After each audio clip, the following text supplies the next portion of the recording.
So close, yet so far. I'm Joe Downs for the Aces Insider. The University of Evansville men's basketball team is 0-2 in the MVC. However, they could easily be 2-0 as games against both Illinois State and Loyola seem to be in their grasp at times, yet they could not quite finish the deal. They've learned from those losses, and they look to put it all together tomorrow night against Southern Illinois. What do you see when you look at the film from Saturday's game? Pretty much what we talked about after the game. I mean, offensively, we have to execute better. You know, we've got to screen better. We got to cut harder. You know, we got to deliver the ball when guys are open. And within that, you have to value the ball. And that will always be a primary stat for us from an offensive standpoint, is our ability to take care of the basketball and limit our turnovers. I thought that was a huge key in the second half. Against Loyola, they scored, I think, 19 off our turnovers. And then just, you know, again, executing our game plan defensively, paying attention to the details, but not putting them on the free throw line, doing things clean, you know, being able to guard the ball and help each other. Our rotations need to be sharper defensively. But those are probably the major point. We have to put a complete 40 minutes together. You know, we had a lot of ups and a lot of downs, but if we just continue to execute what we're doing throughout the whole game, we'll be in a great position. What it really comes down to is just us focusing completely for the whole game. I thought the first half we competed really well. You know, we were aggressive, we were physical with them. In that second half, I think they put up about 46 points on us. And we were fouling, we didn't match their intensity, we kind of let in a little bit. And, you know, when you give up 20 in the first half and 46 in the second half, there's a lot you can learn. And we just looked at that second half and we just looked at our intensity level, our attention to detail, our execution, and a lot of things were lacking there. And I think we can look at that and then use that for our game tomorrow. First, second half, two different games, you know. We finished that first half pretty well. In the second half, we came out slow, you know. Had some turnovers. Those guys scored on us back-to-back, so we just got to put 40 minutes together. For being back for the first time, did you kind of feel like just getting back into sort of the chemistry of it all?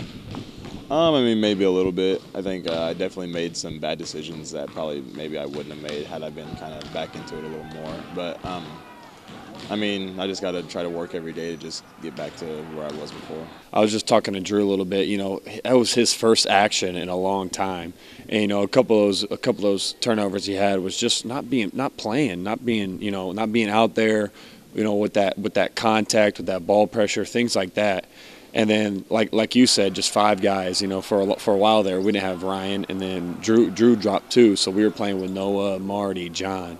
And now we're getting back to use, you know, Ryan, you know, screening for him all the time. Drew, you know, the way he plays, we're adjusting. And, you know, those guys, we need them, but we got to, you know, get used to having them back. I don't think it's a chemistry thing. You know, I think we just got to play hard for 40 minutes. You know, if we play hard for 40 minutes, then we'll probably get the results that we want. I think we just have times in the game where we have mental lapses where, you know, it benefits the other team. And if we can just, you know, play hard during those times when we have mental lapses, then we'll be fine. How much of a spark has it brought to have those guys out there? It's huge. You know, it's just big for our team to have Ryan and Drew back. You know, obviously Ryan's probably the best scorer in the league. You know, he can score from anywhere as soon as he crosses half court. And then Drew might be, you know, one of the best overall players, defensively, offensively, distributing, rebounding, getting steals. You know, he's the whole package. So when you add two guys back to the lineup like that, you know, it takes your team to a whole new level. So we're really excited to have them back and, you know, finally get going with that lineup again. You're playing so many games now that you just get focused on you know, game planning and your opponent. We're thrilled to death to have everybody back. You know, that's a real positive. But you know, we have to continue to work hard every day, compete hard against each other. We have to improve. I mean, that's the big key. I mean, we've lost two games here. You know, we haven't been good enough, so we have to get better. These last two games, it feels like it really could have gone your way. I mean, you guys are just like one or two runs from the other team away from being 2-0.